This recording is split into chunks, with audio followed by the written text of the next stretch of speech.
Some 6,000 women served as nurses in Vietnam.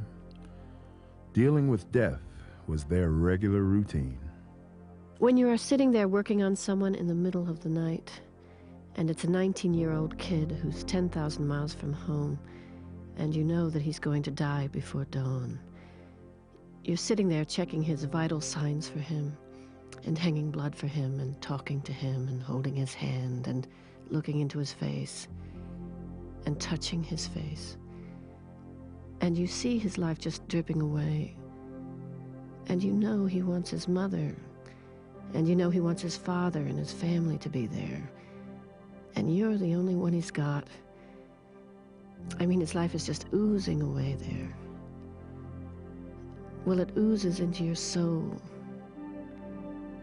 There is nothing more intimate than sharing someone's dying with them. This kid should have a chance to grow up and have grandkids. He should have had a chance to die in bed with his loving family around him. Instead, he's got this second lieutenant. When you've got to do that with someone and give that person at the age of 19 a chance to say the last things they are ever going to say, that act of helping someone die is more intimate than sex. It's more intimate than childbirth. And once you have done that, you can never be ordinary again. Discontent in the United States grew in 1968. The public lost faith in the Johnson administration's handling of the war, convincing the president not to seek a second term. The ensuing presidential campaign demonstrated the division in America over the war, culminating in violence at the Democratic National Convention in Chicago.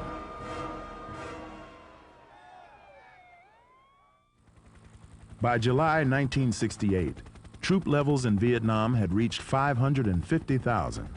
College campuses became the focal point for many anti-war demonstrators. Marjorie Swan offers a glimpse into one protest. It was a beautiful sunny day on October 16th on the Boston Common. I walked around with a sign, watching between 4,000 and 5,000 people assemble for the ceremonies known as the Resistance. An attractive blonde woman carried a sign, "LBJ killed my son." Amid some heckling, the speeches got underway, and professors, clergymen, and young resistors gave their reasons for resistance. We lined up then, the young men and clergy first, and walked the long way around the Common to Arlington Street Church, which has a history of harboring war resistors. There were so many of us that at least 1,000 stayed outside, lined along the sidewalks, listening through loudspeakers placed on the spire of the church. Perhaps what was the most exciting for some of us was the sense that the church was finally coming into its own, doing what a church and its representatives should be doing in a society racked by violence and injustice. The Reverend William Sloane Coffin, chaplain of Yale University, offered on behalf of a number of clergy to provide sanctuary in the churches and synagogues to draft resistors. Then draft-age men were invited to come to the altar and turn their draft cards in to representatives of various faiths, including humanist and atheist, or to burn them in the flame of the altar candle.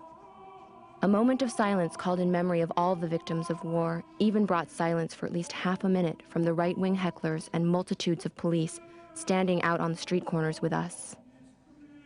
Approximately 180 young men turned in their cards, and 80 more burned theirs. A final hymn and carillon chimes ended the service, and the young war resistors filed out of the church to the applause of the outside listeners.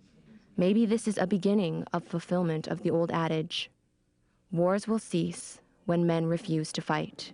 Don't these anti-war protesters realize they are giving the enemy real comfort and support? Anonymous U.S. infantryman recovering from battle wounds.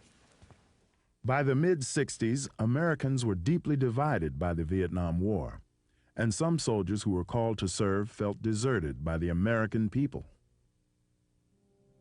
Dear Angela, this is by far the most difficult letter I shall ever write. What makes it so difficult is that you'll be reading it in the unhappy event of my death. You've already learned of my death. I hope the news was broken to you gently. God, Angie, I didn't want to die. I had so much to live for. You were my main reason for living. Please don't hate the war because it has taken me. I'm glad and proud and that America has found me equal to the task of defending it. Vietnam isn't a far-off country in a remote corner of the world. It's Sagamore, Brooklyn, Honolulu, or any other part of the world where there are Americans. Vietnam is a test of the American spirit. I hope I have helped, in a little way, to pass the test. The press, the television screens, the magazines are filled with images of young men burning their draft cards to demonstrate their courage. Does it take courage to flaunt authorities and burn a draft card? Ask men at Dak To, Con Tien, or Hill 875. They'll tell you how much courage it takes. Most people never think of their freedom. They never think much about breathing either, or blood circulating, except when these functions are checked by a doctor. Freedom, like breathing and circulating blood, is part of our being. Why must people take their freedom for granted? Why can't they support the men who are trying to protect their lifeblood, freedom? Patriotism is more than fighting and dying for one's country. It is sharing the never fully paid price of freedom which was bequeathed to us who enjoy it today. Not to squander, not to exploit, but to preserve and enhance for those who will follow after us. Just as a man will stand by his family, so will the patriot stand where Stephen Decatur stood when he offered the toast. Our country, in her intercourse with foreign nations, may she always be right, but our country, right or wrong.